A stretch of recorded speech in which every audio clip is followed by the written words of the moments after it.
Bienvenidos a otro episodio de e-commerce al cubo. Estamos ahorita con un gran amigo y honestamente crack del e-commerce, que es Jacobo de Dotto. Seguramente todos sabemos quién es Dotto, pero desde que se fue Best Buy, desde mi punto de vista, tomó el liderazgo de el D2C de Consumer Electronics, ¿vale? Que muchos pensarán que es un modelo 1P, pero la realidad es que es un White Label Marketplace. De hecho, la primera vez que yo me di cuenta de que era White Label Marketplace fue por Dotto, ¿no? Jacobo, bienvenido y gracias por darnos tu tiempo. No, gracias a ustedes por la invitación. Me encanta. Oye, y platícame, y te hago la pregunta que tú me hiciste hace mucho tiempo. ¿Cómo nació tu amor hacia el e-commerce? Pues yo creo que cuando estaba yo, después de estudiar mis estudios de high school, yo estudié fuera, llegué a México y dije, bueno, ¿qué podemos hacer? Bueno, estando yo en high school, yo usaba mucho, me hice fan de Amazon. O sea, yo en la universidad cualquier cosa pedía, hasta las aguas las pedía por Amazon. ¿Estabas en Estados Unidos? Estaba en Estados Unidos, en New Jersey. Entonces, yo me di cuenta lo fácil y cuánto tiempo yo me ahorraba y cuántos problemas me ahorraba y cómo mejoró mi calidad de vida el e-commerce, que dije, ¿por qué en México no podemos vivir así? ¿Por qué no podemos tener estas facilidades? Y a mí me encantaba la electrónica, me encantaba todo lo que eran los gadgets. Entonces dije, pues vamos a empezar a ver cómo podemos llevar esto, todo lo que es la electrónica y productos que a veces no habían o no eran fáciles de conseguir en México, llevarlos a través del e-commerce. ¿Por qué? Porque obviamente el e-commerce tiene un alcance a nivel país y yo también soy muy obsesivo por la eficiencia. Me gusta ser eficiente, me gusta con poco hacer mucho. Entonces dije, es la mejor manera de tener una oferta en toda la República con un capital o con una inversión baja. ¿Con cuánto empezaste de capital? Yo creo que con 80,000 pesos. ¿Sí? ¿Y eso fue para comprar inventario puramente? Sí, la verdad es que yo como empecé, la idea la tuve primero estando allá. Entonces dije, vamos a empezar de una vez. Fui a Best Buy en Estados Unidos, compré unos, no me acuerdo, en aquel entonces era el iPod Touch, creo que compré unos 15, 20 iPod Touch y me los traje conmigo en el avión. Cuando llego a la aduana digo, pues aquí me van a agarrar. Entonces agarré, me puse un saco que tenía bolsas por todos lados y pasé, porque revisan tus maletas, pero pues tu persona no te revisa. Entonces pues metí todo en las bolsas y pasé así como la maleta por rayos X, pero pues a mí no me pasaron por rayos X. Esa fue la primera mercancía que llegó, digamos, y pues fue un éxito. O sea, empecé a venderlo en aquel entonces en Mercado Libre y se vendió bien rápido. La gente desconfiaba mucho en aquel entonces, no conocían todo esto. ¿Eso en qué año fue? 2011, 2012, más o menos. Claro, entonces, en ese momento, cuando tú querías comprar un producto de tecnología, de electrónica de consumo, ¿qué hacías? En México, ¿eh? ¿Ibas a Mercado Libre y ya está?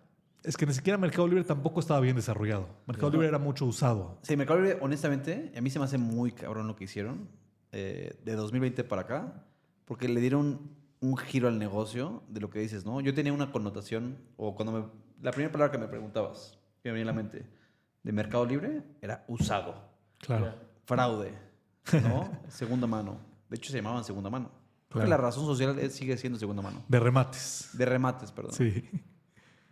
Pero entonces, los canales eran O sea, nosotros empezamos con puro Mercado Libre full Mercado Libre. y creo que justo publicamos también en segunda mano, que era como un listing, era un directorio. Okay. Pero la mayor parte de la venta, el 80% venía de Mercado Libre. ¿Y ahí empezaste tú solo? Ahí empecé yo solo. Tenía un socio capitalista que hoy en día es mi socio, pero en aquel entonces él no estaba involucrado en la operación, no requería, ¿no? O sea, despachar 8 iPod Touch a la semana no era algo muy complejo.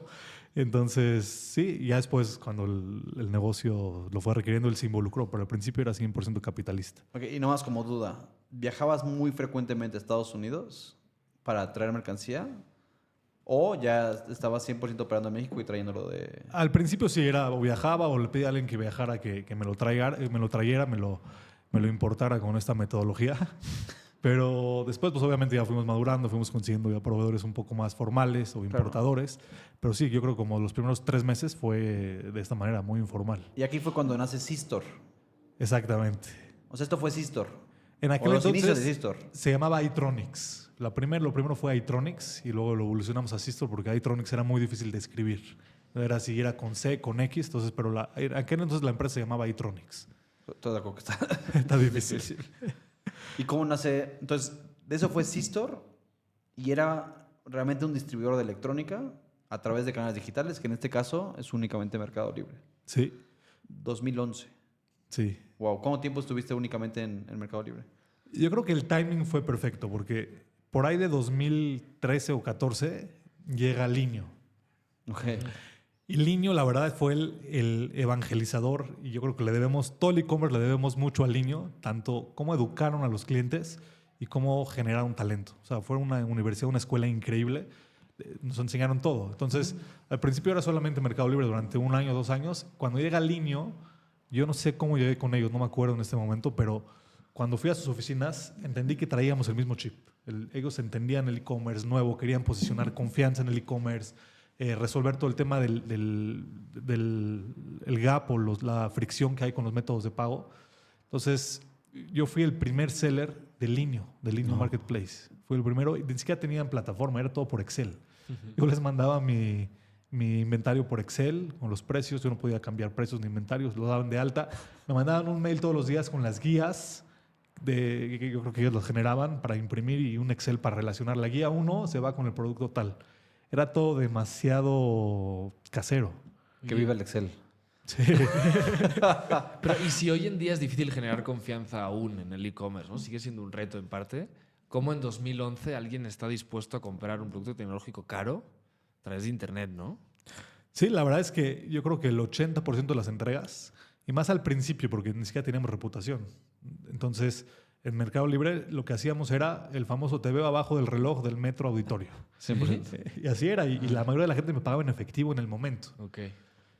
Y entonces, Mercado Libre tenías que esperar como 5 días a que te calificara el vendedor, el comprador de que le entregaste bien para que te liberan tu cuenta. Porque al principio era te dejaban vender 5 cosas y hasta que no te calificara tu contraparte, no te dejaban seguir vendiendo. Te bloqueaban. Entonces yo estuve bloqueado varios meses. O sea, vendía 5, me bloqueaban 2 semanas. Y tenía que escribirle. Y hasta luego hice unas tarjetitas que decía, cuando entregaba el producto, le entregaba y le decía, o sea, si te gustó nuestro servicio, por favor, califícanos en las próximas 48 horas. Porque si no, literalmente no tenía cómo vender. Ok. Y es interesante la parte que dices del metro, que seguro a lo mejor para ti es un poquito raro, ¿no, Mark? Sí. Pero en Chile hay un servicio de Last Mile que es con entrega en metro, bueno, en estación de metro programada, Wow. ¿no? Y en México se mueve bastante dinero ahí. No, o sea, en el mundo de Facebook o los Claro, el Facebook Marketplace hoy en día es lo mismo. son las nenis, ¿no? O Claro. sea, se mueve mucho en qué estación de metro entregas, ¿no? Y es cañón, ¿eh? Yo alguna vez lo pensé, ¿sabes? Rentar locales en las estaciones de metro y actuar como intermediario. De ser yo lo que hace Mercado Libre, lo que hace un marketplace, pero en el mundo físico. De decir, Claro. a ver, déjame tú el producto. Cuando venga el vendedor, yo checo que el dinero sea dinero, o sea, que no sea falso, que él cheque el producto y aquí hacemos el intercambio, el trueque, pero en el mundo físico. O sea, generar esa confianza del mercado informal con esta facilidad logística. 100%. Pero, ¿y ahí Mercado Libre cómo ganaba dinero? O sea, entiendo, si era una parte de comisión. Te mandaban tu factura, tenías tú que pagarle la factura. Entonces yo a veces me tocaba meter dinero a Mercado Libre para pagarles. Generalmente se neteaba por la gente que sí me pagaba online. Entonces, ok. digamos, si tú tenías una deuda de 5 ventas que te pagaron offline, entonces cuando te entraba el dinero, todo el dinero se iba a comisiones. O sea, en ese momento Mercado Libre era tan chiquito que no tenía esta figura fiscal de recaudador, ¿no? De impuestos. Ellos sí tenían mercado pago, sí podían la gente pagar online, pero como dice él, era algo que... No, pero me refiero a la factura. O sea, ellos te fincaban una factura Ah, correcto. para que te pagaran. Sí, sí, Perdón, sí. para que tú pagaras. Para que yo pagara, claro. Porque ahorita ya no exacto. existe. Bueno, la factura era por comisiones, que hasta hoy en día facturan las comisiones. Pero ahorita no te piden el pago. No, porque hoy en día ellos transaccionan el Claro. 99% o el 100% del dinero lo controlan ellos. Claro, Exacto. hoy en día son ellos los que tienen la recaudación. Ok. ¿Y cómo era el margen en ese momento, en ese primer modelo de lo importo y por cuánto lo vendo? O sea, debía ser ajustado, ¿no? Claro, yo me regía de 2 cosas. Era el precio del mercado, cuánto costaba ese producto en Best Buy o Ok. en los canales oficiales, las tiendas departamentales, y mi costo, obviamente. Y justo yo cómo decidía qué productos traer, era justo el que encontraba que había un gap importante entre el precio que yo pudiera conseguir de distribuidores y el precio de venta. Entonces ahí mi estudio de mercado era, tengo que estar 20 o 15% abajo del precio retail. ¿Y Sí. cuál era tu margen?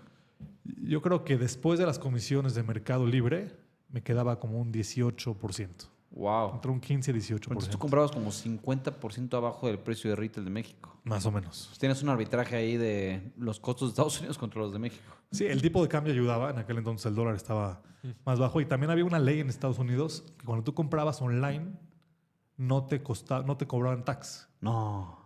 Sí, hasta hace poquito la quitaron. Wow. Y también, bueno, esa ley sigue vigente. Cuando tú compras de distribuidores, no cobran lo que es el sales tax o el IVA. Lo que sería el IVA en México no te lo cobran. Entonces ahí de entrada el precio en México tiene todo un factor de IVA y que en Estados Unidos, inclusive el precio retail, yo compraba, digamos, 20% abajo del precio retail de Estados Unidos. Claro. Oye, y ahí como duda, ¿Linio en ese momento era White Label Marketplace o era un marketplace normal? Yo creo que en los primeros meses era White Label Marketplace, no porque sea su estrategia, sino porque no tenían la tecnología para decir este producto es vendido por tal. Y nada más para que todos sepan, ¿cuál es un White Label Marketplace y cómo te puedes dar cuenta? Es difícil darse cuenta. ¿Qué es un White Label Marketplace? Es un marketplace en donde no te dicen que el producto es vendido por tal vendedor. ¿Y por qué nosotros cuando decidimos volvernos marketplace optamos por esta opción? Es porque cuando vas a Mercado Libre, a uno de los marketplaces más comunes, pues obviamente tienes que meterte a investigar al seller, quién es, la reputación del seller, y entonces genera fricción, ¿no? Para empezar, genera desconfianza. Cada seller, si tú le das el control al seller del catálogo, vas a terminar teniendo 10 publicaciones del mismo producto Galaxy S23, por ejemplo. Entonces, cuando somos White Label Marketplace, nosotros controlamos el catálogo, controlamos la logística inversa, todo lo que es devoluciones y garantías, nosotros actuamos como intermediarios para evitar cualquier fricción o disputa entre el seller y el comprador. Entonces, realmente, cuando ya cubres estas dos cosas, ya no tiene mucho sentido. Y bueno, y todos nuestros sellers son seleccionados y tienen un control de calidad. Entonces, ya no tiene mucho sentido mostrarle al cliente quién es el vendedor, porque realmente yo ya hice todo el trabajo que él tenía que haber hecho. Claro. Cualquier problema que tenga lo va a ver conmigo. El comprador nunca tendría que o no tiene que contactar al vendedor para ningún motivo. Entonces, creemos que es una experiencia mejor para el cliente y resolvemos toda esta fricción. Pero entonces, ¿consideras que el White Label Marketplace es como un DSB bien hecho? Vamos a llamar así, es un actor logístico, claro. Pero es un DSB, ¿no? Que es Dropshipping Vendor. Sí, exactamente. Es exactamente el mismo modelo, donde tú no le vendes directo al cliente, lo vendes a través de un tercero. Hay una diferencia que es el precio. O sea, aquí yo lo que todavía seguimos apalancándonos de la parte comercial del seller. Hoy en día, quien determina el precio final, por lo menos en nuestro modelo de marketplace, es el seller. Y el seller es el que está monitoreando, checando la competencia para asegurarse que tiene un precio competitivo. Claro. Pero en un DSB el esquema es un poco diferente. Tú me das un costo y yo como tienda yo le marco un margen y yo controlo el precio. En este momento los sellers controlan el precio y creemos que es una ventaja porque tienes a todo el músculo comercial de todos los sellers investigando, trayendo productos, como que lo involucras más en la parte comercial. Ok, me encanta. Entonces, conectando con la historia. Vendor número 1 de Linio, ¿no? Todo a través del señor Excel. En verdad, y el mail.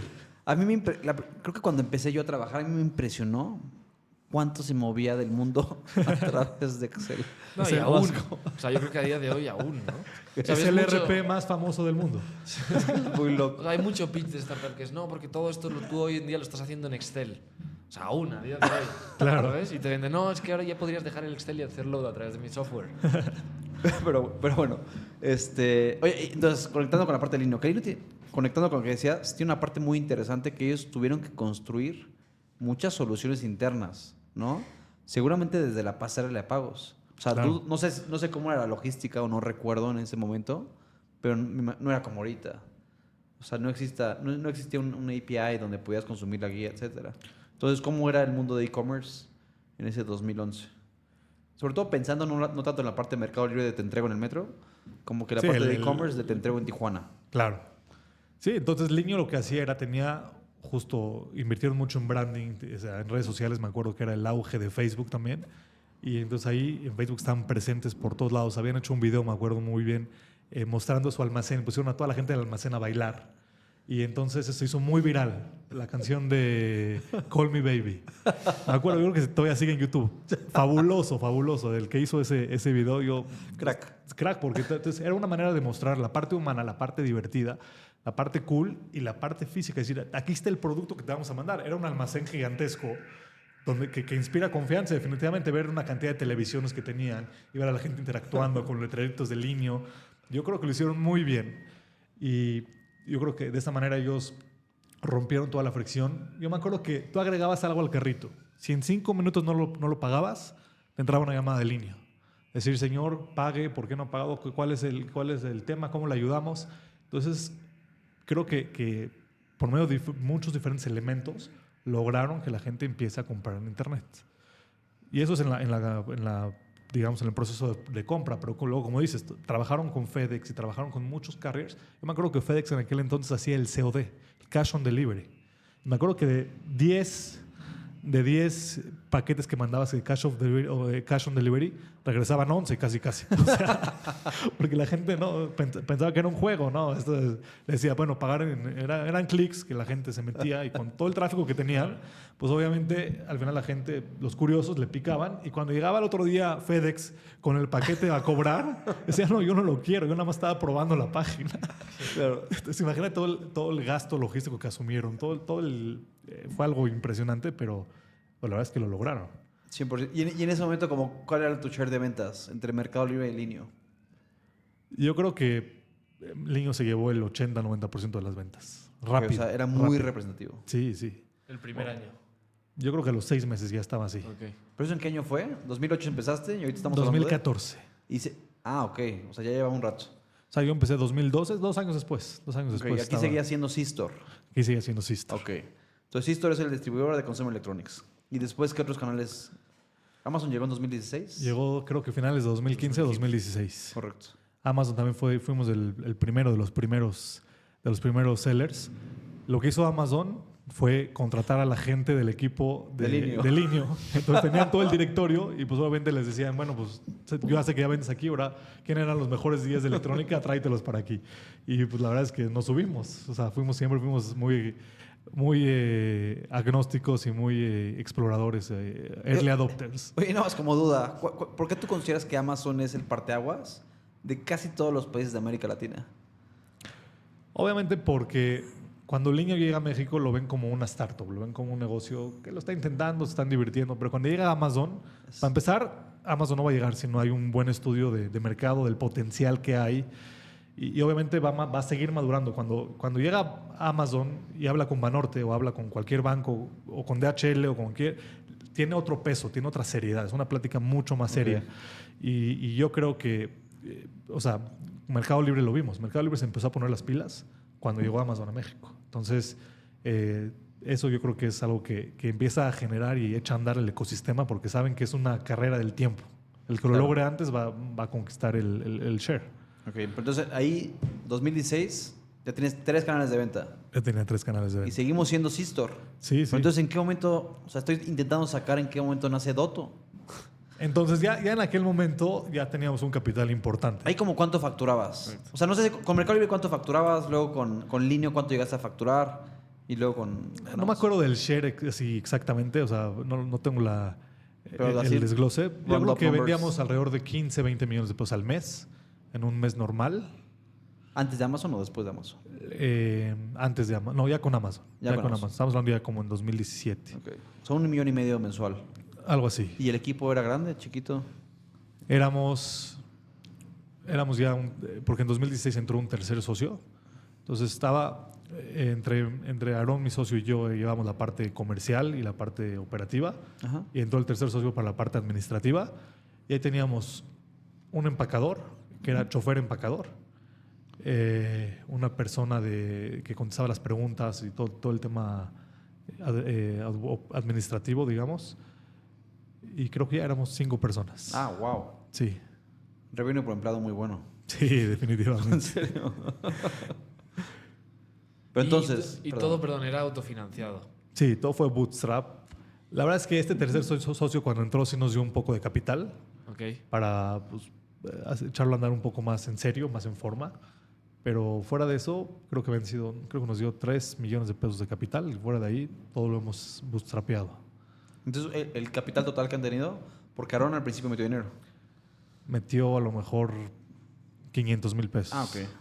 Eran 80,000 más 500,000 más 3 millones. Exactamente, más o menos es el capital inicial. Ok, entonces 3.6 millones de pesos es el negocio que hoy en día es Dotto, a nivel capital. Es correcto. Interesante. Hoy en día mucha gente levanta, bueno, ahorita ya no tanto, pero no, pero en 2021 con un PowerPoint o sin PowerPoint tienes más capital. Eso nos faltó, yo creo, levantar en 2021 con PowerPoint. Sí, pero a ver, ¿y por qué levantar? O sea, ¿por qué siendo Dotto levantar? ¿O por qué no levantar, La verdad, yo hoy en día te lo digo por zona de confort. La verdad que jugar o ser emprendedor cuando tienes un capital atrás o un inversionista atrás, definitivamente te da otra visión y otro más a largo plazo, pero también te da pues una zona de confort, ¿no? Una seguridad, que creo que a veces cuando eres emprendedor tienes siempre esta lucha con el miedo, esta lucha con la incertidumbre, que teniendo un capital importante pues no la tienes, la vives mejor. Pues creo que los problemas son diferentes, ¿no? O sea, porque cuando es bootstrap, que yo he vivido esos problemas, tienes miedo de llegar al final de mes, Claro. ¿no? Y luego ya empiezas a llegar y luego el problema ya cambia, ¿no? Pero hasta que llegas ya al final de mes de manera constante, tienes esa incertidumbre. Y a lo mejor cuando tienes VC no tienes ese miedo, pero tienes el miedo de cumplir el múltiplo, que todo es a través de crecimiento. Entonces como que cambia un poquito Claro. pues, la presión, ¿no? A final de cuentas. Claro, en ese momento tú te comprometes a crecer a cierto ritmo, ¿no? Como para llegar a lo que se exige. Sí, cumplir con las expectativas y tienes a los VCs atrás presionando, digamos, como tus jefes, vamos a decirlo. Claro. Pero entonces, ¿cuándo entró la inversión de VC? ¿En qué año? No fue VC, claramente fue un socio capitalista también, fue esto en 2016. Entonces, y a partir de ahí, justo con ese capital, empezamos a pensar más a mediano y largo plazo. Sí, porque antes de eso es llegar al final de mes. Exactamente. O sea, literal es la pregunta, ¿eh? Sí, totalmente. Era llegar a final del mes, pagar la renta, o sea, poder hacer lo básico de un negocio para poder seguir comprando mercancía con utilidad. O sea, todo esto fue hasta 2016. Cuando entra este capital, pues sí creo que empezamos a verlo un poco ya más como en serio. Ujú. El simple hecho que alguien confíe en nosotros, pues ya te da un poco de empowerment, ¿no? Y de ahí empezó a surgir la idea de Dotto. Ahora, la verdad es que yo, como hobby, siempre me gustaba jugar a las plataformas. Ya desde que éramos sellers en línea, yo había montado una... No era Shopify, era OpenCart en aquel entonces. Y monté una página que se llamaba seastore.com.mx y de repente nos llegaban, porque el nombre del seller era Seastore, y si buscabas en Google, pues estábamos posicionados como Seastore y a veces nos contactaban para compras de mayoreo o para preguntarnos más cosas. Entonces, de alguna manera, yo ya había empezado a explorar todo el tema del e-commerce, vamos a llamarle, por lo menos de la tecnología que se necesitaba para un e-commerce. Uh-huh. Y cuando pone en la mesa la opción de, a ver, vamos a montar un e-commerce en serio, vamos a hacer una relación directa con el cliente, que era algo que buscábamos, yo lo primero que dije es no confío en el proyecto. Porque yo lo había intentado y había visto lo difícil que era traer tráfico, que el tráfico confiara en ti, o sea, todas las fricciones que habían. Y en aquel entonces no conocía todas. Las pocas que yo conocía eran un dolor de cabeza. Mantener el inventario actualizado y ese tipo de detalles que hoy en día pues, obviamente son el día a día y son pan comido, pero en aquel entonces pues decía, va a ser muy difícil. Y yo no confiaba, pero este tercer inversionista nos dijo, inténtalo, vamos a lanzarlo. Si en 6 meses no funciona, lo echamos para atrás y seguimos como estamos. Pero ese fue como la primera semilla de Dotto. Pero, o sea, la teoría ahí o la tesis, ¿cuál era? ¿Es el mercado necesita a alguien especialista en esto? Porque no había una marca tampoco en ese momento, ¿no? No es que la gente amara Seastore. Sí, no, ni para Dotto. nada. Entonces era, oye, aquí están compitiendo por precio en el marketplace, tienen mucha oferta, ¿yo qué tengo que ofrecerles diferente, no? Sí, la verdad creo que el motivador más importante o la premisa era vamos a ahorrarnos el 14% de comisión que le pagamos a Mercado Libre. Bien. Esa creo que era en aquel entonces el entendimiento que teníamos, ¿no? Sí, ¿por qué le estoy pagando 14% a Mercado Libre? O no sé cuánto a Amazon, pues yo lo puedo hacer. ¿Qué tan difícil es montar una página, no? Y ese fue el impulsor. Hicimos el business plan, ¿no? La corrida financiera. ¿Cómo serían tus números? Si Con te 14% más de margen. éramos más rentables que... De acuerdo. Pero sí, eso fue como la premisa. Y sí había definitivamente un interés de dar un mejor servicio, de entender mejor al cliente, de generar una lealtad. Sí, me acuerdo que las pláticas giraban alrededor. A ver, no tenemos nada, seguimos sin tener nada. Somos un seller, tenemos proveedores, pero cualquiera puede llegar con proveedores y hacer lo mismo que nosotros. No hay una lealtad hacia nosotros, no hay una marca, como dices. Nadie conoce la marca. Entonces, pensar en a mediano y largo plazo y hacer algo propio, hacer algo diferenciado, pues fue que surge esta idea. Y sí, ahí fue cuando decimos vamos a lanzar Dotto. Pero primero lanzaste con Sistor, con Icard. Eso lo intentamos con Y luego lo Sistor. cambiaste a Dotto. Y luego, bueno, sí, Sistor seguía viviendo, pero también otra vez dije, ya no voy a volver a hacer el mismo error. Sistor también era muy difícil de escribir. Era SY, SI. Y perdón, ¿cuál era el anterior? ¿Ya se me olvidó. ¿Cuál era el anterior? Era iTronics. Ok, Tronics y luego Sistor. Luego Sistor. ¿Quién es el que pone los nombres? Y era yo. O sea, tú eres igual. Yo también soy muy malo, ¿eh? Yo me considero malo poniendo No, nombres. Cubo es muy buen nombre. A mí me encantó el nombre. Pero justo porque yo no lo puse.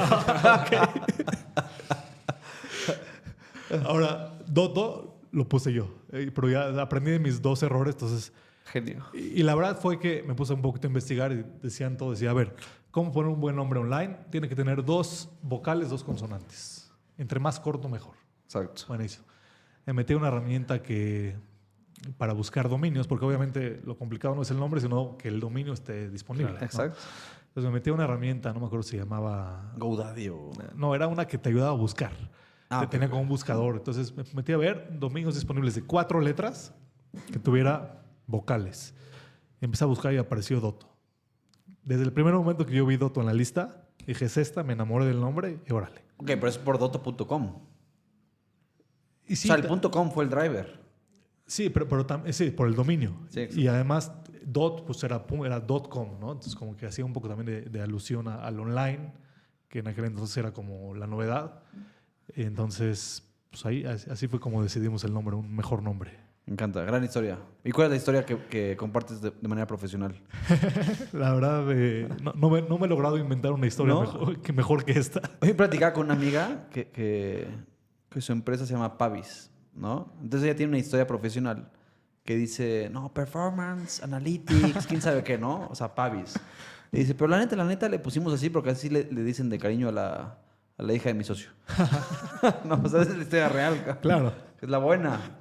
Oye, pero entonces pivotearon a la parte de Dotto, ¿no? Porque queremos 15% más de margen. Y 2, cambiamos la parte del nombre porque es fácil de typear, Sí, ¿no? exactamente. Y fíjate, ahí nomás como ahorita me estaba acordando y me estaba riendo internamente, yo hago ciclismo, ¿no? O sea, las bicis son caras, ¿eh? Es un inventario caro y tiene muy buenos márgenes. Y hace poquito que compré una nueva bici, cuando me mandaban el inventario, por Dios, te hablo de 2022, ¿eh? Me mandaban un PDF, ¿no? Wow. Un PDF.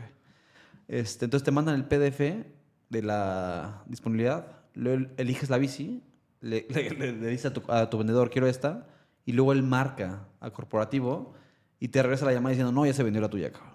¿No? En bicis. Y luego eso pasa, y sin decir nombres, pero con algunas marcas de la industria automotriz de México, donde, por Dios, el inventario se mueve en PDFs. Excel y PDF. Que tienen fotos. Es una... Wow. es crack. Pero bueno, Dotto. ¿No? Pivoteamos a Dotto 2016, post Amazon. Exactamente. ¿No? Y luego, ¿cómo fueron los primeros comienzos de Dotto? O sea, ¿cómo tú empiezas Porque a mí la parte más interesante de Dotto se me hace que es que no estás compitiendo en una industria fácil, ¿no? Entonces, y te voy a decir mi opinión, ¿eh? Tú me vas a corregir. 1, los márgenes son bajos. O sea, no hablamos de skincare que tiene 80% de margen, ¿no? Y que la gente quiere comprar algo caro para ponerse en su cara. La gente quiere comprar un iPhone entre más barato mejor. Claro, ¿no? es un commodity al final. Es un commodity, 1. Luego 2, el tema del aging se me hace ridículamente complicado. No uso una marca de ropa que neta no se vende la playera en 2 años. El costo del inventario está, pero la puedes seguir rematando, ¿eh? Y se Claro. va a vender. Aquí tú no vendes el iPhone 14, cuando sale el 15 estás muerto, ¿no? Punto número 2. Y creo que el 3, que para mí es el más complicado, y aquí es donde yo sí digo mucho kudos a Dotto, es que del tema, que para mí la parte más importante del e-commerce, y lo diría a nivel negocios, es la parte de la confianza. La confianza en una relación personal es lo más importante y también en los negocios hay. Entonces, en donde más confías, quieras o no, es en los pure players. Entonces, en donde tú ves más consumo de consumer electronics es en Amazon, Mercado Libre, Liverpool, etcétera, ¿no? O sea, los nombres famosos porque la gente confía en ellos. Entonces, o sea, sí te metiste a competir con Goliath. Sí, sí. Y en aquel entonces no lo sabíamos, por eso lo hicimos. O sea, a lo mejor ahorita lo ves en retrospectiva y dices, no lo voy a hacer.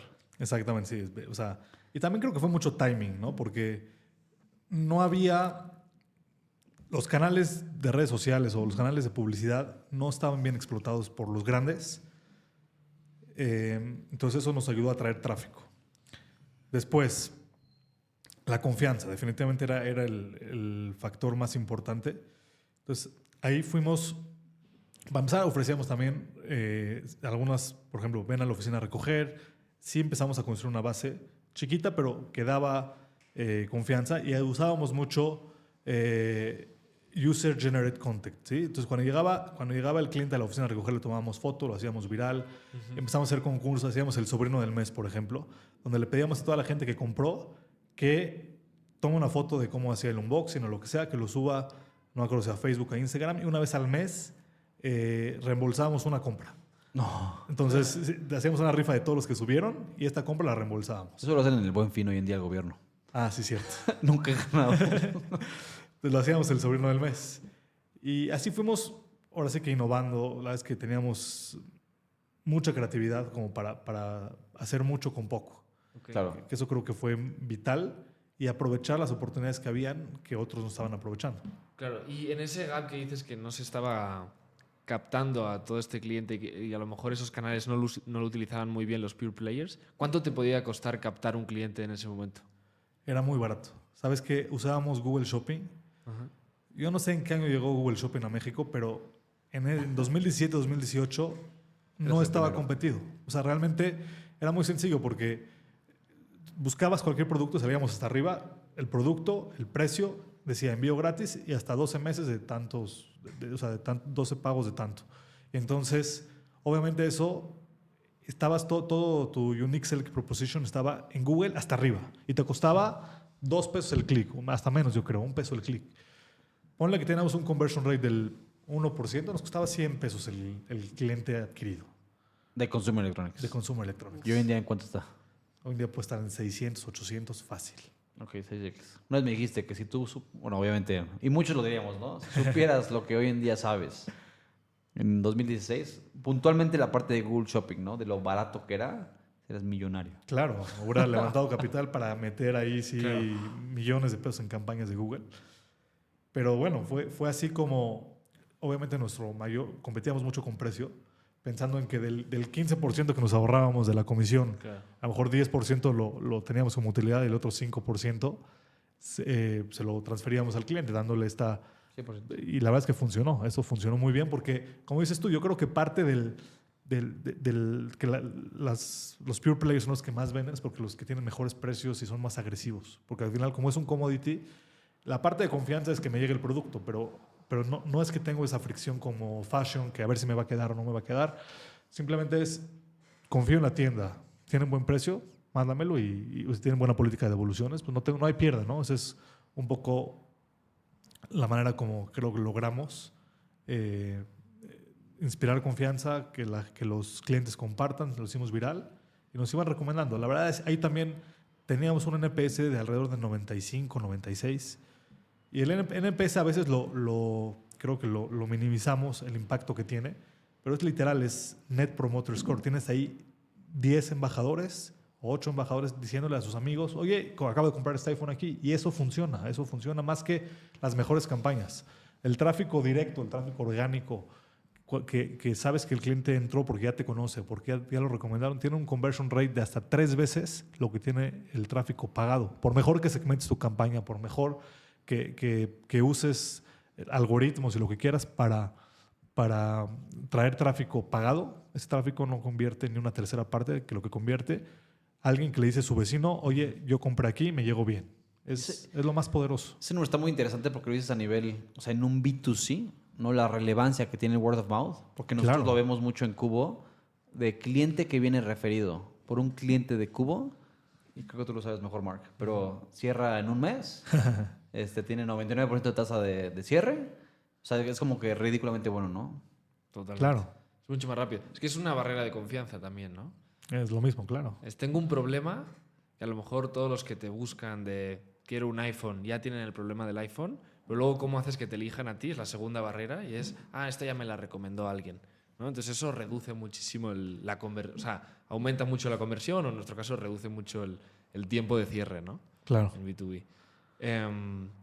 Luego, platicando, entonces sale la parte de Doto.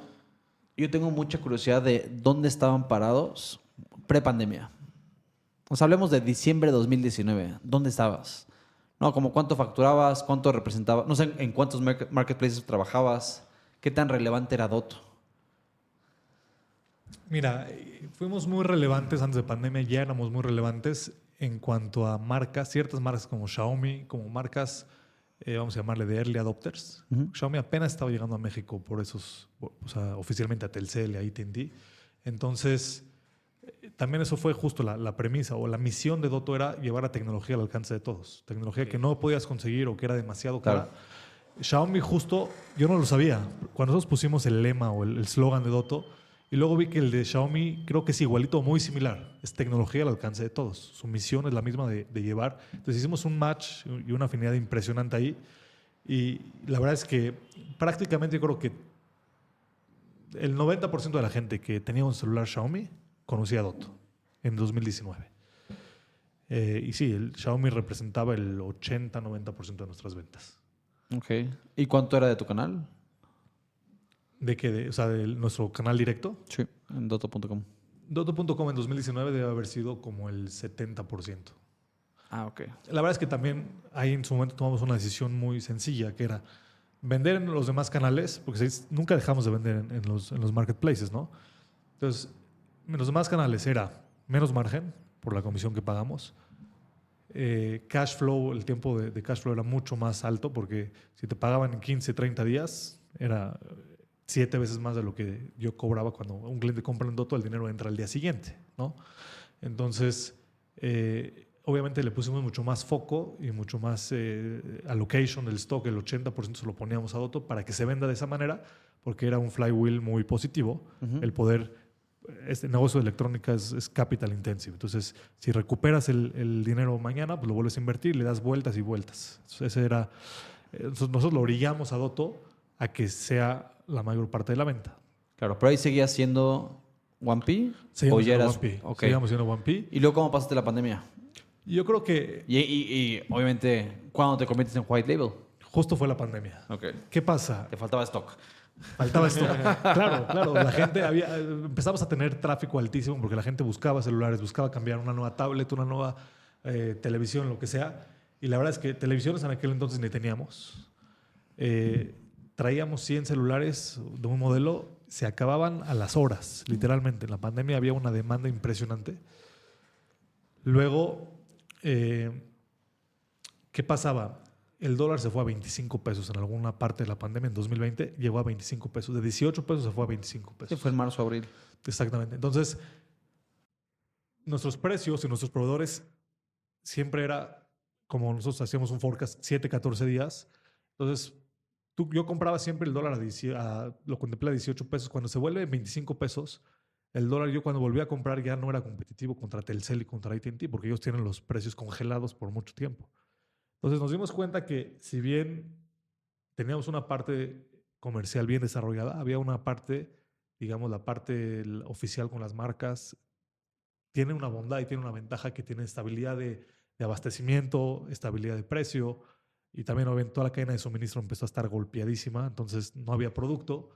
Ahí fue cuando abrimos un poco el panorama y dijimos, a ver, está muy padre que seamos 1P, tenemos un músculo comercial, sabemos hacerlo bien, pero nos estamos perdiendo y estamos dejando de lado tanto categorías como supply chain que es muy valiosa. Y ahí fue cuando decidimos, me acuerdo fue en septiembre de 2000, la decisión la tomamos en agosto. A nosotros nos gusta ser muy rápidos, bueno, y no es que solamente que nos gusta, necesitábamos ser muy rápidos porque Por la industria. la industria, o sea, necesitábamos tener una oferta, tener producto para vender en Buen Fin, si no íbamos a cerrar el año muy mal. O sea, los primeros meses fueron buenos porque vendimos mucho, pero luego se acabó el stock, todo estaba golpeado, no había manera de conseguir y tuvimos meses muy malos que no vendimos, yo creo, ni... Si el promedio que estamos vendiendo ahí eran, no sé, 30, 40 millones de pesos al mes, hubo meses que no vendimos ni 10 millones de pesos. Pero nada más ahí. O sea, de 2016 a 2019, me dijiste que era 20 millones Anuales. anuales. Vendíamos 30 mensuales. Mensuales, más o menos. Wow. Sí. Brutal. Sí, 100% bootstrap. Sí, y fue todo este flywheel que te digo, era el capital, vender rápido, hacer una buena relación con el cliente, era algo muy, Sí. sí, el flywheel. Claro. Entonces, y eso es lo que te lleva a convertirte en white label. Agosto 2020. Nos lleva a convertirnos en marketplace. Ahora, cuando planteamos sobre la mesa hacernos marketplace, estaba siempre esta preocupación. Entonces, a ver, si ya no vas a ser tú, porque la oferta de valor de Dotto era esa relación con el cliente, ese control de traer el producto que el cliente pedía. O sea, nosotros antes de traer un producto, hacíamos encuestas, hacíamos inclusive preventas para ver un poco cómo estaba el mercado. ¿Sí? Es una gran herramienta que te da el tener un canal directo al consumidor, poder tantearlo, poder entenderlo, poder escucharlo. Y cuando planteamos ser marketplace, pues obviamente dijimos, vamos a perder nuestro diferenciador. Entonces la negociación o el acuerdo fue, a ver, ¿cómo le hacemos para tener las ventajas o las bondades del ser marketplace sin perder La cercanía y sin perder esta bondad de ser un D2C? Entonces creemos que el white level marketplace es este equilibrio entre las dos cosas. Claro.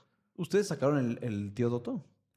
La verdad es que surgió de los sobrinos. ¿Pero de dónde sale eso? Porque nosotros hacíamos live shopping. Porque ahorita ya lo hacen muchas marcas. Sí. Sí, nosotros de hecho bueno, ya se murió el tío Dotto prácticamente. Okay, pero ¿ustedes lo crearon? Lo crearon los sobrinos. Nosotros hacíamos cada viernes, traíamos a la oficina el producto nuevo que llegó, lo abríamos. Y había una persona que era ¿cómo se llama? El community. ¿Cómo se llamaba él? Joshua Juárez. Ah, pero justo, a él lo tengo ubicadísimo. Lo puedo ver ahorita. Entonces él cada viernes abría y hacía y decía, a ver, ¿qué quieren hoy? ¿Qué quieren que traigamos la próxima semana? Y entonces le dijeron, tío, tráenos esto. Como los niños sobrinos empezaron a generar este vínculo como de tío, ¿no? El tío que confías, el tío buena onda, el tío que te hace caso, que te consiente. Y entonces pues se fue generando solito y obviamente de ahí nos apalancamos y nos colgamos del tío Dotto y la verdad es que funcionó muy bien. Me encanta. Y luego la siguiente duda que yo tenía es, ¿cuál es el CCC, el Cash Conversion Cycle de Dotto? Y no sé si lo puedas diferenciar de 1P, o sea, cuando tú vendías directamente y cuando te transformaste en Marketplace, no sé si cambia mucho. Sí, obviamente cambia porque, para empezar, cuando eres Marketplace, eres cash flow positive. Porque tú cobras hoy. Bueno, eres negative, ¿no? O sea, te financias de tus proveedores. Me financio de los sellers. Exacto. Exactamente, sí. Entonces negativo. Ajá. Ok. Entonces, yo lo que hago es, le pago al seller en 7 días, entonces yo tengo ahí un cash flow ahí a favor o es negativo Claro. pero bueno, y en OnePay es al revés. Entonces, justamente, eso tampoco lo vimos en su momento, pero el convertirnos en Marketplace nos dio mucho cash flow para poder invertirle al 1P y entonces poder crecer el 1P. Ok. Pero ¿y cuál era el de 1P? Hoy en día son... Porque, o sea, y nada más aquí como contexto, o sea, tú, y dilo tú, ¿no? Pero tú eres muy rápido. Sí. No, desde que colocas tú la orden de compra, ¿en cuánto tiempo el cliente la tiene en sus manos? Primero llega a nuestro almacén. Eso puede tomar 48, 72 horas. Muchas veces cuando llega la mercancía ya está vendida. Entonces, Y ya la cobraste. Ya la cobré, exactamente. Y entonces ese mismo día se va. Entonces probablemente el ciclo de conversión pueden ser... O sea, obviamente hay que sacar un promedio. Ese es el mejor escenario, ¿no? Que la mercancía cuando llega ya está vendida. La mercancía que también se nos atora. El promedio debe estar entre 10 y 12 días. Ok, ya para que lo tenga el cliente en las manos. Sí. Y para el cobro dirás unos un día antes, 7 días. 2 días antes. Ah, ok, 2 días antes. Es muy bueno. ¿Y como qué porcentaje de las ventas consideras que es preventa contra... Y perdón el ruido, ¿no? Pero viva, viva el de los camotes. Hay que comprarle ya para que... Es que... Un saludo a Monse que tiene que sacar esa ahí. Durísimo. Pero entonces, ¿qué porcentaje de las ventas es preventa, ¿no? Contra la venta en firme? Y honestamente, ¿cómo gestionas eso? O sea, ¿cómo sabes cuánto meter de preventa para empezar a vender y que no te quedes ni corto ni muy holgado? Mira, la bondad de la preventa es justo eso.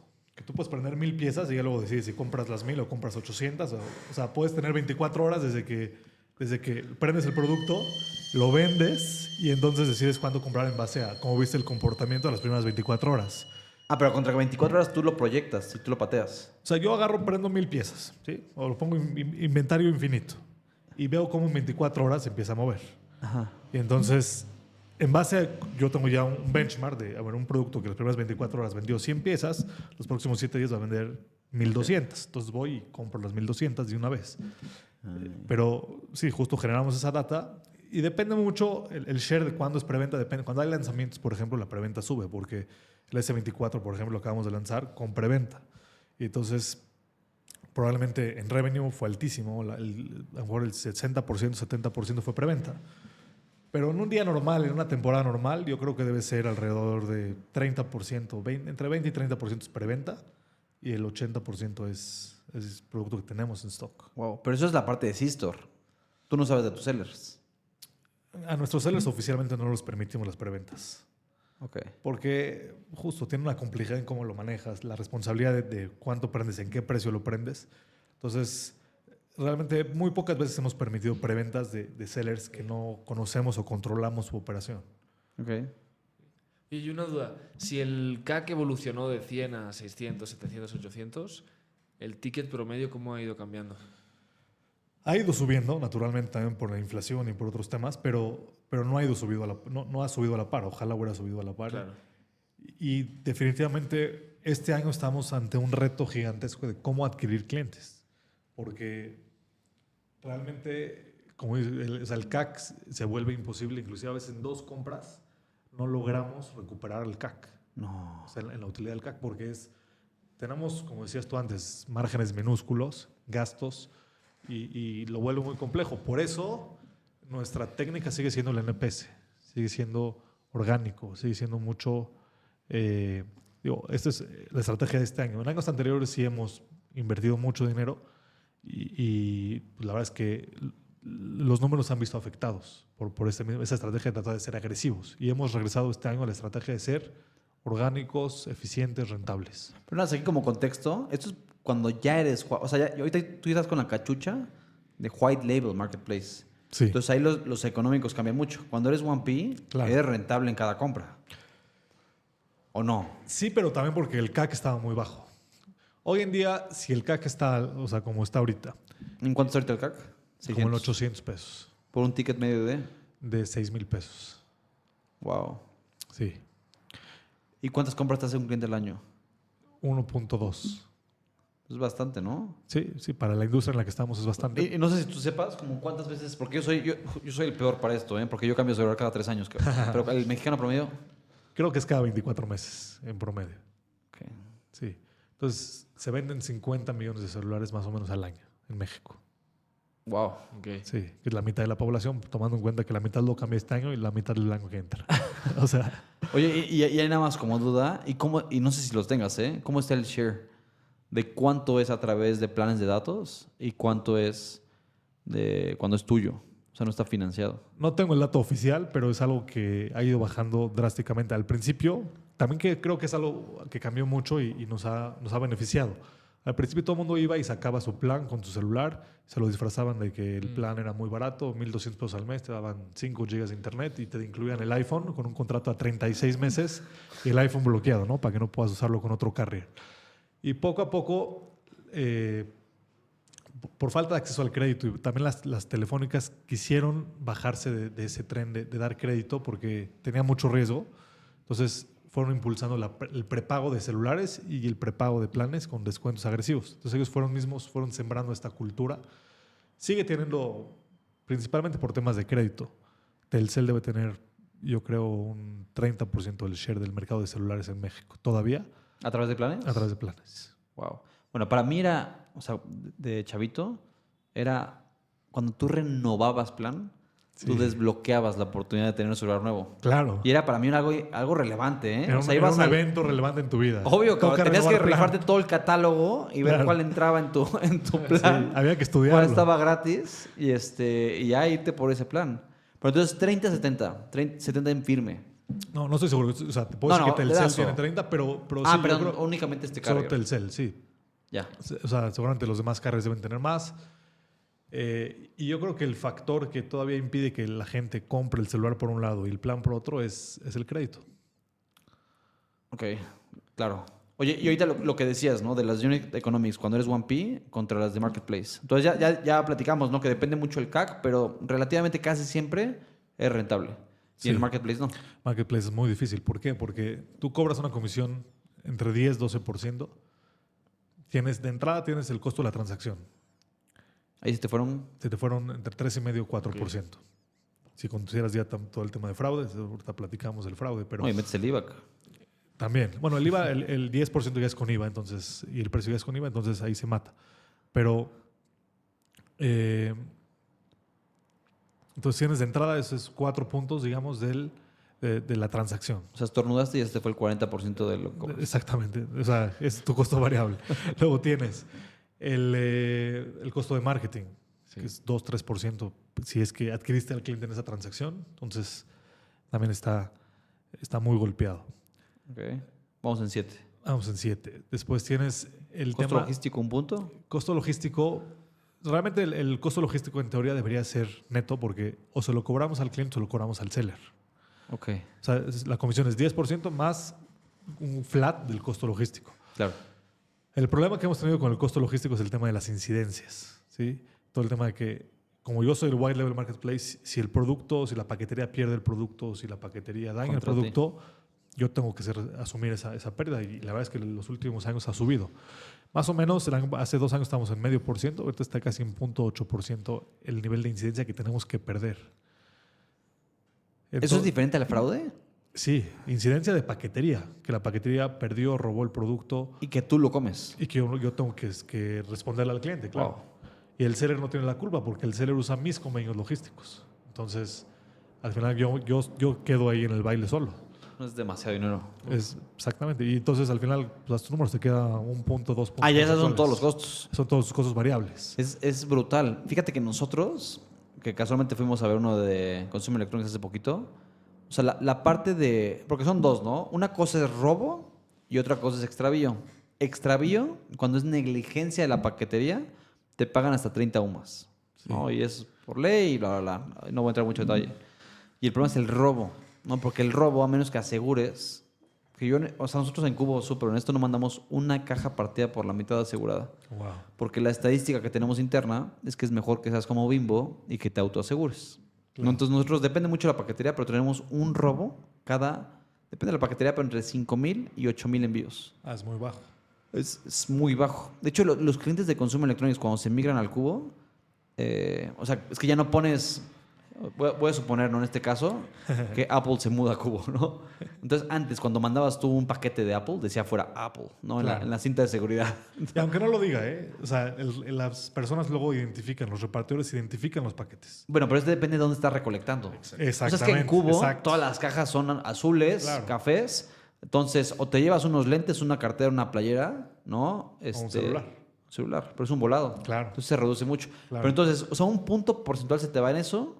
Y sí me gustaría hacer doble clic en la parte del fraude, que es algo ridículo, ¿eh? Cuando hablas con otras personas de otros países, que ya tienen punto el 3DS Secure que está en México, ya está 100% para todas las compras donde no hay fraudes, ¿no? En México muchos, que a mí se me hace alguna locura, ¿no? 3% del P&L para fraudes. Wow. Es como es no, lo voy a decir así, es como the best practice. Bueno, yo en nuestra industria, hoy en día nosotros tenemos como el 0,5% de fraude. ¿Y el benchmark es? Es menos del 1. Ok, menos del 1. Menos del 1 es el Pero benchmark. tú estás abajo. Estamos abajo. Ok. Sí. Y ahora, el tema de fraude es muy complicado porque, bueno, o sea, como funciona es, hay siempre clientes legítimos que están usando su tarjeta, pero también hay clientes no legítimos que usan tarjetas de otros, ya sea que la tarjeta la dio en la gasolinera y apuntaron el número y luego van y compran con ese número. O hay carders, hay toda una mafia que se dedican a hacer fraude. Pero la verdad es que es muy difícil diferenciarlos, ¿sí? Porque cada vez son más sofisticadas estas redes de fraude. Entonces, el fraude al final es una elección. Tú tienes que decidir cuánto fraude estás dispuesto a aceptar y en base a eso vas a poder ver tu tasa de aprobación. Claro. ¿Sí? A mayor, si tienes más apetito de fraude, vamos a decir, entonces obviamente vas a tener mucho menos falsos positivos. Que los falsos positivos son los clientes buenos que están intentando comprar. Entonces, obviamente cada negocio tiene que decidir cuál es su umbral que puede soportar con sus números. ¿Pero Aquí, tú puedes decidir? o sea, no es tal cual que puedes decidir, no es que metes el número y eso es lo que te da al final del mes. No, pero es que la pasarela de pago decide por ti, ¿no? Depende. Hoy en día nosotros tenemos una pasarela que nosotros seteamos las reglas de fraude. Ah, ok, ya. Las reglas de fraude son por velocidad, por ubicación, por montos. ¿Qué significa velocidad? Velocidad quiere decir, si yo tengo una misma tarjeta que me quiere comprar más de una vez o más de X veces en cierta cantidad de tiempo, yo no acepto. Yo más te acepto una compra cada 24 horas, por ejemplo. Ah, ok. Entonces, ¿por qué? Porque a lo mejor en Consumer Electronics sería raro que compres 2 celulares en 48 horas, ¿no? O sea, que ahora definitivamente existe el caso, ¿no? Claro. O sea, no sé, los dos se cayeron a la alberca y se les amoló el celular. O, no sé, hay escenarios y ahí justo lo que te digo es el falso positivo. Tú puedes decidir bloquear la velocidad a la segunda vez o a la tercera vez. Ese cambio que tú haces de 2 o 3 te va a traer más venta, pero también te va a traer más fraude. Entonces, de esa manera nosotros controlamos o decidimos cuánto fraude queremos. Y te interrumpí, perdón, pero era velocidad y sigue, perdón. Esta velocidad, hay varios patrones. No quiero te revelar todas las reglas porque Está bien, si hay un totalmente fraudster, de acuerdo. ahí vamos a ser vulnerables y me van a llamar la atención. Pero, ¿y puedes contar una anécdota, o sea, sin decir datos exactos, pero de un fraude grande o algo gordo que pasara? Voy a regresar al 2017, ¿sí? Cuando apenas estábamos lanzando Dotto. Para mí lo complicado era montar una página, buenas descripciones, tener un buen catálogo, un buen buscador y lo teníamos resuelto. Era aproximadamente por ahí de octubre, noviembre de 2017. La habíamos lanzado, teníamos 2 meses de haber lanzado. Teníamos algunas ventas, teníamos PayPal, teníamos algunos otros métodos de pago y de repente en noviembre empieza la temporada y empezamos a vender. De repente, si normalmente vendíamos un iPhone a la semana, una semana vendimos 10, 15 iPhones en una semana. Y ahí pues no teníamos el inventario en tiempo real y digamos que en aquel entonces creo que era el iPhone 7. Había había rosa, plateado, dorado y gris espacial, vamos a decir. Entonces se vendieron, de esos 15 eran 10 gris espacial y ya no teníamos nada más 5 gris espacial. Entonces le marcábamos al cliente y le decíamos, a ver, ya no te puedo entregar los 10 gris espacial. Te lo puedo entregar en color rosa. Mándamelo rosa.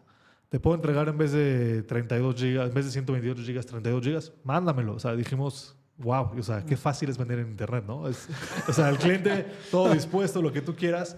Nosotros inocentemente, pues dijimos, si el cliente lo aceptó. Ah, pero sí lo mandaste. Sí, el cliente aceptó, lo mandé. Y obviamente pasó noviembre, diciembre, seguíamos con las ventas viento en popa, las ventas estaban creciendo. Yo dije, ahí está que sí se puede. Y en enero empiezan a llegar mails de PayPal. Necesitamos la evidencia de tal pedido, de tal pedido, fraude. El cliente empezó a desconocer, o el cliente o el tarjeta viente real. Nunca sabremos. Empezó a desconocer los cargos. Entonces PayPal ahí intermedia y obviamente hacen una gestión con el banco. Y bueno, mandamos las evidencias porque teníamos todos los entregamos, ¿no? Entonces, perfecto. Después PayPal nos reembolsa el dinero porque cuando te cae el contracargo te lo debitan de tu cuenta. Cuando tú mandas la evidencia te lo reembolsan. En ese momento, PayPal nos manda un mail diciendo gracias por haber sido nuestro cliente. A partir de hoy no queremos saber nada más de ti. Los fondos pendientes van a estar depositados en 180 días. Por si llegan a caer otros, porque el contracargo te puede caer hasta 6 meses después de la fecha de cargo. Entonces dijeron, los fondos que tienes eran como 500,000 pesos, no sé cuánto dinero era. van a caer, en 180 días te los vamos a liberar. Suerte. Así, gracias por todo, gracias. Buenísimo. Así, cuando llegó ese mail, yo me puse pálido porque PayPal, justo por un tema de confianza, representaba a lo mejor el 50% de nuestras ventas en Dotto. Wow. ¿No? Y sí fue un golpe fuertísimo. Pero ¿y sigues sin PayPal?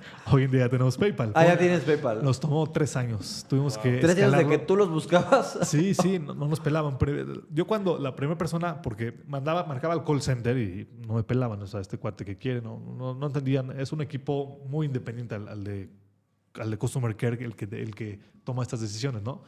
PayPal tenía un equipo comercial, pero muy chico en aquel entonces. Y me acuerdo que en una exe me encontré a alguien de PayPal. Le dije, por favor, necesito que me contactes con alguien. Me dijo, no, yo soy comercial, yo no sé quién te puede ayudar. Bueno, creo que por ahí empezamos un poco la comunicación. Tuve como 6, 8 meses sin comunicación. Entonces estábamos pensando cambiarnos el nombre para volver a tener PayPal. Dije, vamos a tirar toda la basura, vamos a empezar desde cero, nueva razón social para poder volver a... Sí, José García. Exactamente, para tener este beneficio de PayPal, ¿no? Y bueno, a partir de ahí, la primera plática que tuvimos con PayPal me trataron como si fuera yo un criminal. Me dijo, tú colaboraste con estos cuates, porque ¿cómo lo pudieron haber hecho tan bien y cómo no te diste cuenta? Entonces, pues ya poco a poco pues retomamos la confianza, ¿no? Y hoy en día la verdad es que somos un buen aliado de PayPal. Pero, oye, perdón, pero entonces, y estoy de acuerdo, ¿eh? O sea, con las pasarelas, tú eres una bandera muy roja, ¿no? Sí. Casi negra. O sea, Sí. ¿con quién más? O sea, no sé si, y es duda genuina, ¿no? O sea, no sé si, que sí sé, ¿no? O sea, las paqueterías igual les da un poquito de conflicto y nada más te piden firmar de que no se hacen responsables, etcétera. Las pasarelas ya lo platicamos. O sea, no sé, los shopping carts tienen algún problema con eso. O sea, no sé si alguien más. No, para los shopping carts somos sus favoritos, porque somos pocas transacciones ticket alto y ellos cobran revenue share, así que nos quieren mucho. Ok. ¿Y algún otro jugador? O nada más son esos, ¿no? Y pon tú o sea, Facebook, Google. No, no tenemos mucho tema ahí, nada más ahí el problema es que es marketing muy caro, porque como los tickets son altos, pues obviamente los clics también son muy caros. Pero Claro. fuera de eso, creo que la fricción más grande está en las pasarelas, o sea, en los bancos y como dices, las paqueterías. Brutal. ¿Y qué es lo que hacen? O sea, pon tú un marketplace tipo Amazon, Mercado Libre, ¿qué podría ser diferente a ti, Dotto, con la parte de los fraudes? Para empezar, tienen mucho más data. O sea, que eso lo hace más fácil y más difícil, ¿no? ¿Tú me obligas a comprar con usuario en Dotto? Nosotros tenemos una tecnología que no tienes que crear un usuario a fuerzas, Ah, ok. pero sí, siempre te puedes loguear con tu correo sin necesidad de crear una contraseña.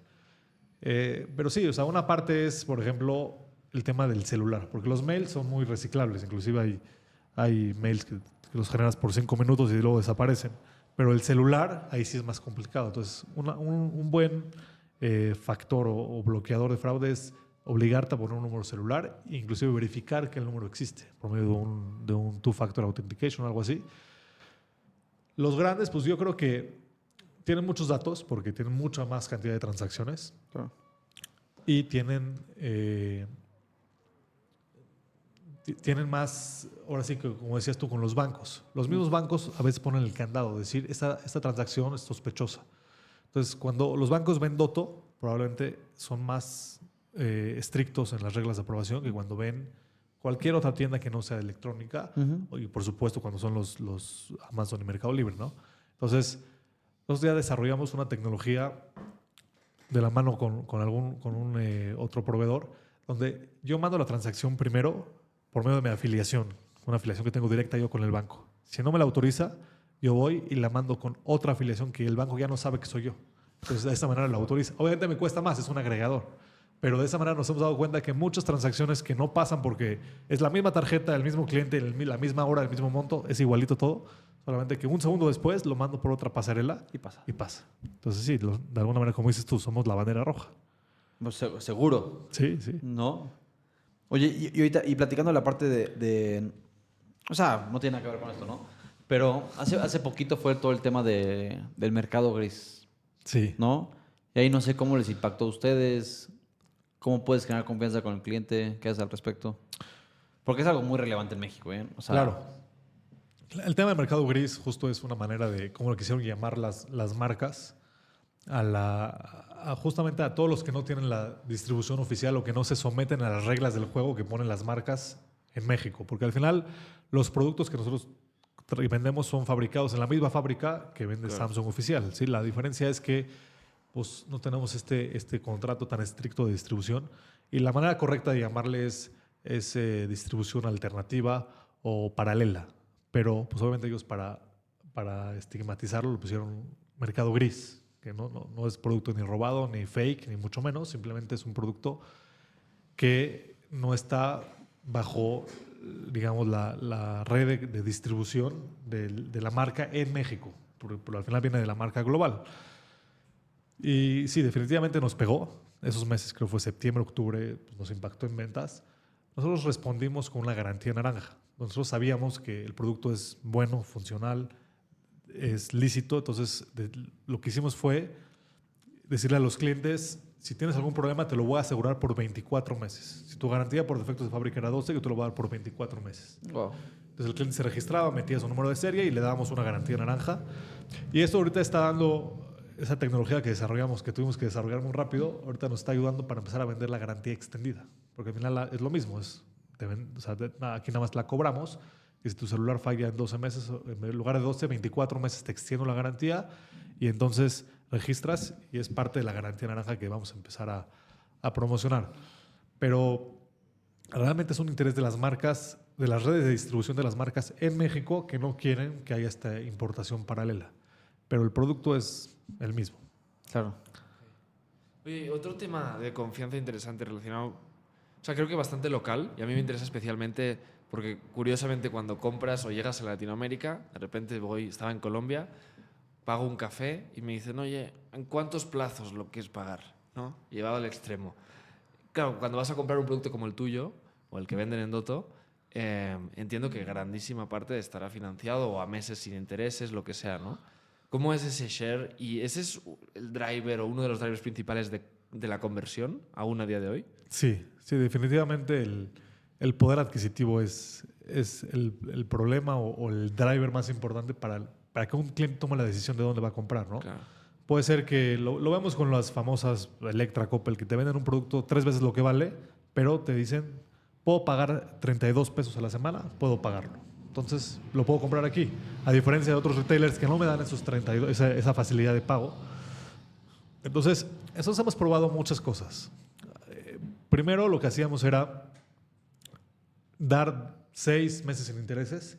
Y obviamente, esa es una comisión, una sobretasa que va encima del 3 o 4% que hablábamos antes. El 6%, depende de cómo sean las tasas de interés, que ahorita están muy altas, te puede costar 6%. Literalmente, 6 meses sin intereses te cuesta 6% de sobretasa. Más o menos una buena regla de dedo es 1 punto por mes. Sí, ese es un buen precio.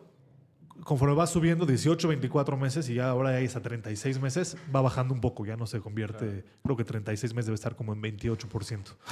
Entonces, al principio nosotros se lo marcábamos al precio. Entonces, vamos a dar 6 meses, entonces si antes en lugar digamos, valía 10,000 pesos, va a valer 10,600 pesos, ¿no? Que es el 6%. Pero nos dimos cuenta que había gente que no necesitaba los 6 meses y que el drive para él era, quiero ahorrarme y comprar más barato.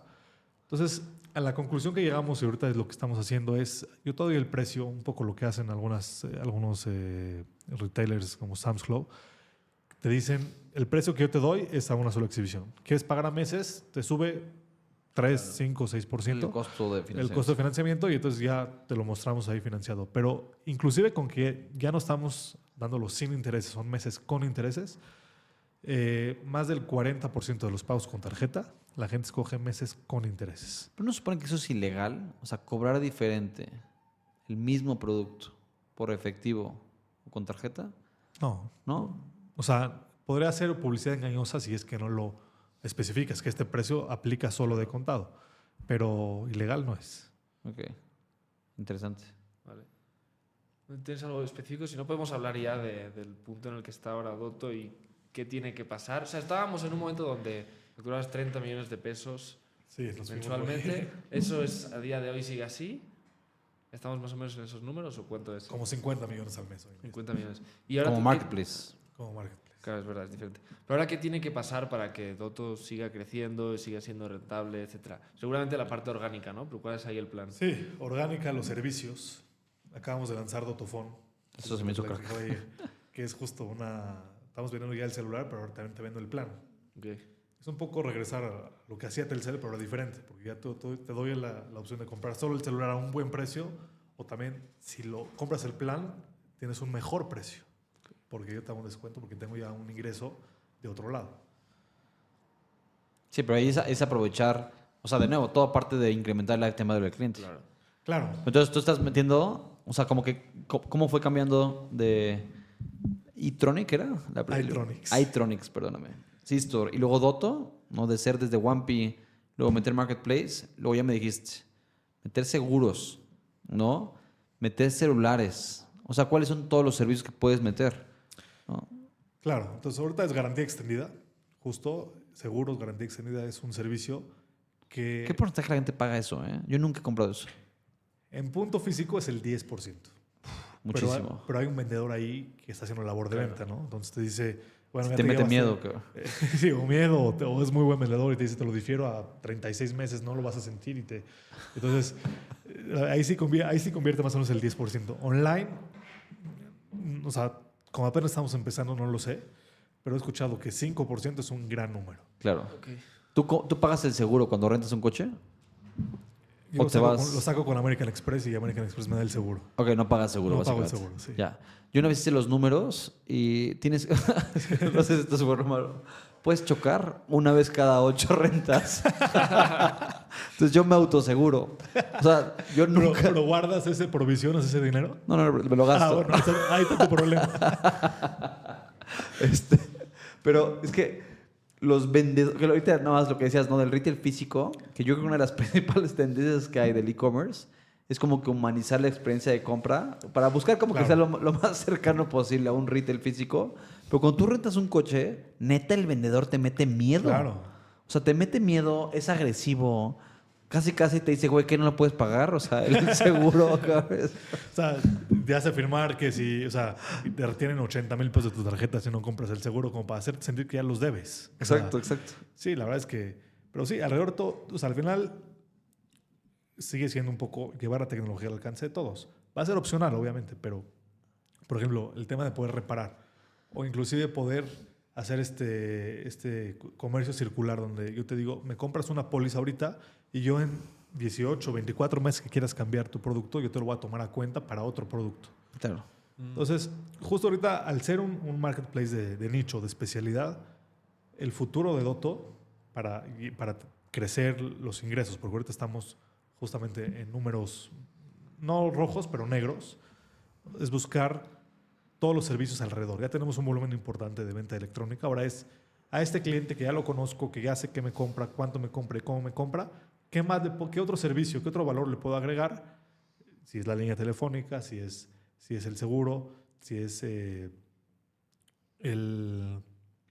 financiamiento, esa es otra. Que realmente, como decías antes, el factor más importante es el financiamiento. Entonces, ahorita, obviamente, vamos a explorar a un nivel muy básico el tema de tener nuestro propio crédito in-house.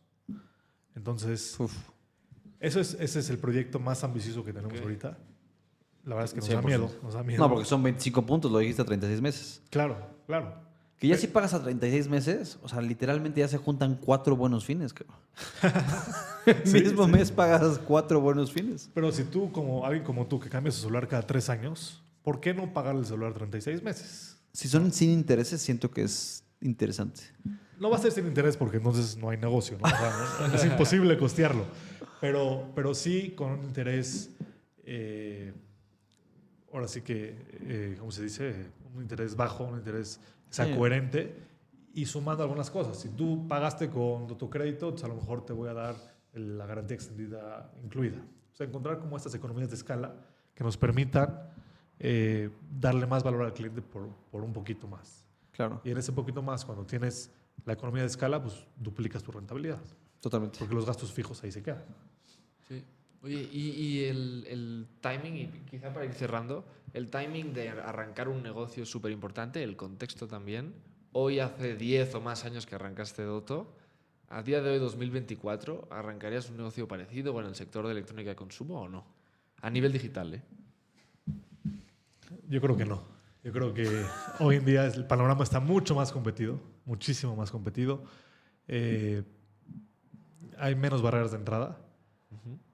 Yo, por ejemplo, cuando yo empecé, cuando le decía a mis amigos, estoy vendiendo electrónica en internet, me decían, ¿cómo se vende electrónica en internet, no? Claro. Hoy en día yo creo que en mi círculo de amigos el 50% son sellers en Mercado Libre.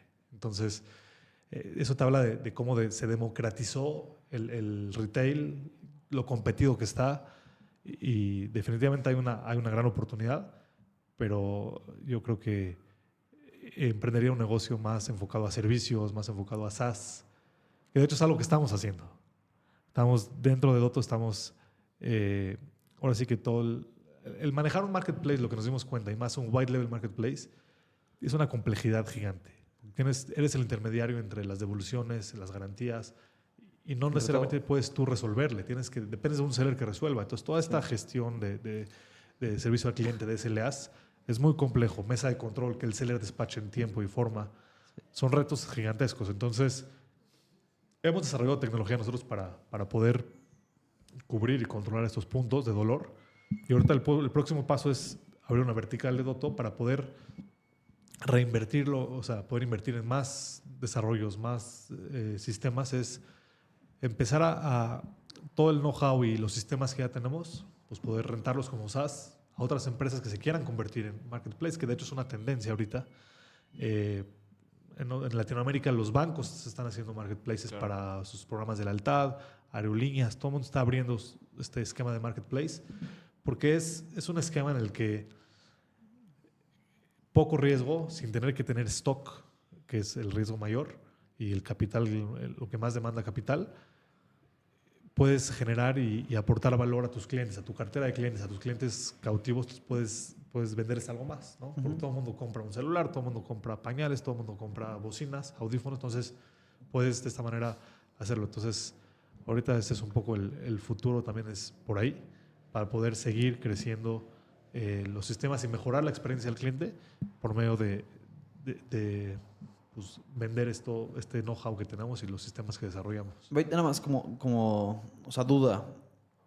Me hace sentido, ¿no? Lo que dices el riesgo es mucho menor, ¿no? Por todo lo que acabas de decir. Sí. Pero también la complejidad es infinitamente mayor, ¿no? Sí. Entonces creo que el mix, y aparte es bastante complicado, ¿no? O sea, necesitas demasiado capital por un tema de, o sea, los network economics, ¿no? Etcétera. O sea, es bastante complicado conseguir lo que tú decías del flywheel. O sea, conseguir muchos sellers, conseguir muchos vendedores y que se empiecen a pelear dentro de tu marketplace, etcétera. Y aparte estás compitiendo contra dos que tienen un budget bastante grande. ¿Por qué sería eso la tendencia? Porque los marketplaces de nicho, por ejemplo, un banco. Si eres un banco ya tienes tus tarjetavientes, ¿sí? Y ya tienes todos tus tarjetavientes tienen puntos y lo están usando para redimir gift cards de Amazon y comprar en Amazon, por ejemplo, que muchos programas de lealtad es lo que te dan. Entonces mejor te lo quedas tú. Mejor hago yo al Amazon y, como te digo, al final, como tienes al cliente tú, realmente cuando vas con los sellers, obviamente vas a ser muy atractivo para ellos porque tienes una base y una demanda instalada muy importante. Entonces, y en general también por otro tipo de cosas, la experiencia del cliente. Por ejemplo, trata de comprar una refacción para un coche en Amazon o Mercado Libre. Su buscador es muy complicado, no está pensado para eso. Están surgiendo todos los marketplaces de nicho que te ayudan a... O ni siquiera marketplace, simplemente los D2Cs de nicho, que el buscador en lugar de ser un texto abierto, pones el coche, pones el año, el modelo y te dan todas las piezas que tienen disponibles. Y se acabó. Entonces cada vertical tiene su complejidad y se resuelve por medio de tener un equipo dedicado, el expertise y desarrollar una experiencia al cliente online. Claro. Ok. Súper. Pues si quieres, para ir haciendo un wrap-up muy rápido, la primera pregunta que yo tengo es, ¿cuáles son los top 3 quick wins que puede hacer alguien en su D2C, ¿no? Que tengan un gran impacto? Yo creo que el primero sería tener un canal de comunicación con el cliente que esté muy atento, que esté muy cuidado, tal vez WhatsApp. Creo que eso sería algo que genera confianza, que te va a ayudar a subir la conversión. Ese sería el primero. ¿Y cuál es el mejor WhatsApp, consideras? Para México yo creo que sí. Sí. Creo que o por lo menos también un poco quién es el target, pero si tu target es gente de 16, 18 a 40 años, creo que lo mejor es WhatsApp. Claro. El segundo, justo es la experiencia del cliente. Es en todos los puntos, desde el front, eh, ¿cómo le haces ver al cliente que eres único? ¿Cuál es tu propuesta de valor? Que eres especialista en lo que estás vendiendo, ¿no? Eso creo que es importante. ¿Cómo haces tú ver al cliente que eres único? Desde la página, la ficha de producto. Cuando te metes, por ejemplo, tenemos un filtro en la navegación que dice si el celular es dual SIM o no es dual SIM. Claro. O sea, es algo muy sencillo, pero probablemente Mercado Libre y en Amazon no existen porque sus filtros son más genéricos, más alto nivel. Claro. Sí, marca, gigas, Exactamente. nuevo o usado. Los nuevos usados sí lo tienen, pero sí, cosas muy técnicas que son de especialidad. Por ejemplo, nosotros tenemos un filtro también que dice si el celular es compatible con redes Telcel, Altán, 4G, 5G. Ese tipo de cosas que el que no conoce a profundidad en la categoría no lo sabe hacer o no se le pasa por la cabeza, ¿no? Claro. Entonces, creo que conociendo cada vertical y cada mercado hay que encontrar esos detallitos. Dicen que el detalle es el demonio, ¿no? Entonces, hay que saber cómo con esos pequeños detalles en la experiencia, en el front, logras 100%. transmitir que eres el experto, que eres el chingón en tu categoría. Ajá. Y como última, podría decir, sí, tener esta relación con el cliente, lograr, por ejemplo, el UGC, que es el contenido que genera el cliente. Aprovechar toda esa relación que tienes directa para que el cliente sea tu embajador, ya sea por programas de lealtad o por programas, o una dinámica muy sencilla en redes sociales, de decir, el sobrino del mes, ¿sí? Que es algo que al final hace ruido, te da ¿cómo se dice?, legitimidad ante los usuarios, y usar todo ese contenido lo pones en el front. Tú te metes a Dotto en el home, lo primero que ves son los reviews de clientes que nos han comprado en la última semana. Todo eso creo que no es muy difícil de implementar y es algo que te hace único y te hace diferente a vender en Marketplace. Claro, pero creo que ahí no vas conectando con Dotto. No sé si ustedes están un paso arriba, porque yo veo detrás de Dotto una comunidad que se me hace algo bastante difícil conseguir en la parte de Consumer Electronics, ¿eh? O sea, que se llamen sobrinos y tíos. Se me hace muy loco, ¿no? Sí, sí. O sea, en Consumer Electronics. Pero creo que justo surgió por darle este espacio al cliente, hacerle saber que lo necesitamos, que lo queremos, que nos ayuda a ser este embajador. Entonces, esa vulnerabilidad, esa autenticidad ayuda a que el cliente se ponga la camiseta y diga, pues órale, ¿por qué no? Y cuando ve el cliente que su comentario aparece en el homepage, pues lo motivas a generar más contenido, que compartimos su contenido, su video, su unboxing en Instagram, en nuestro canal de YouTube. Pues obviamente el cliente se motiva y se genera como esta lealtad y o sea, cada quien le estamos dando el lugar al cliente que lo hace especial. Okay. Y la otra que yo tenía es nada más, casi todos, ¿no? Los D2Cs o digitales, obviamente empiezan digital, a haber muchos canales digitales y hay muchos que como se capean de cierta manera, le pongo entre comillas, de revenue digital, se migran al canal físico. ¿Eso sería algo interesante para Dotto o realmente? Sí, nosotros empezamos como Pure Player y la verdad es que desde el año pasado empezamos a abrir puntos físicos en algunos centros comerciales. Tenemos ya 8, son 7 islas. Mira, eso no sabía. Le llamamos Dotto Express. Sí, aprovecho para hacer el comercial. Entonces tenemos 7 Dotto Express donde primero tenemos producto, los SKUs más vendidos te los puedes llevar en el momento. Puedes vivirlo, puedes usarlo. Ahí hay 2 asesores que te pueden explicar, te pueden ayudar a comparar un celular con el otro. Vamos a empezar a generar experiencias ahí que puedas usar los Vision Pro o empezar a usar productos que a lo mejor quieres conocer, pero no necesariamente quieres comprar, simplemente quieres estar familiarizado y al día con los trends de tecnología. Y tenemos una tienda también, es un poco más grande. ¿Y a cuántos quieres ir? Puntos de venta físicos, o ni idea. Pues ahora sí que el número es el rey, ¿no? El número decide. Ahorita justo lo que queremos es hacer la prueba de concepto, ver que los clientes encuentran un valor en eso, porque al ser un commodity no estamos tan seguros que el cliente ve un gran valor en ir hasta la plaza para ver el producto, tocarlo. Y también lo queremos convertir en puntos para recoger ahí tu producto o usarlo como un punto para hacer una devolución o una garantía. Claro. Pero bueno, ahorita estamos justamente terminando de ajustar la experiencia para que aporte suficiente valor y entonces las ventas y la interacción que hay ahí justifique llegar a 200 puntos, ¿no? Pero ahorita vamos a frenarnos en esos 8 puntos. Se me hace muy crack lo que decías al principio, muy al principio, ¿eh? Que literal tú traías producto que no se vendía en México y ahorita ya con eso yo empiezo a cerrar. en Dotto tienen los Apple Vision. Correcto. O sea, creo que es el único retailer que los tiene en México. Se me Sí. hace muy loco. Sí, justo como, o sea, nos apalancamos muchas veces de los sellers para que nos ayuden a traer este producto. Le decimos, a ver, tú lo vas a traerlo, te doy la exclusiva un mes, una semana, si es que me los traes tantas piezas. Entonces, es justo estar siempre al pendiente de qué producto va a salir, qué marca nueva salió, traerla, probarla, inclusive darla a conocer en la comunidad de Dotto. Y eso creo que también es lo que Es genera mucho lealtad. geek de tecnología, ¿no? Sí, sí, y early adopters, hemos visto mucho eso. Me encanta. Pues súper, Jacobo. No sé, tú, Mark, tienes otra cosa. Y sobre todo tú, Jacobo, algo que se nos haya ido, algo que quieras agregar.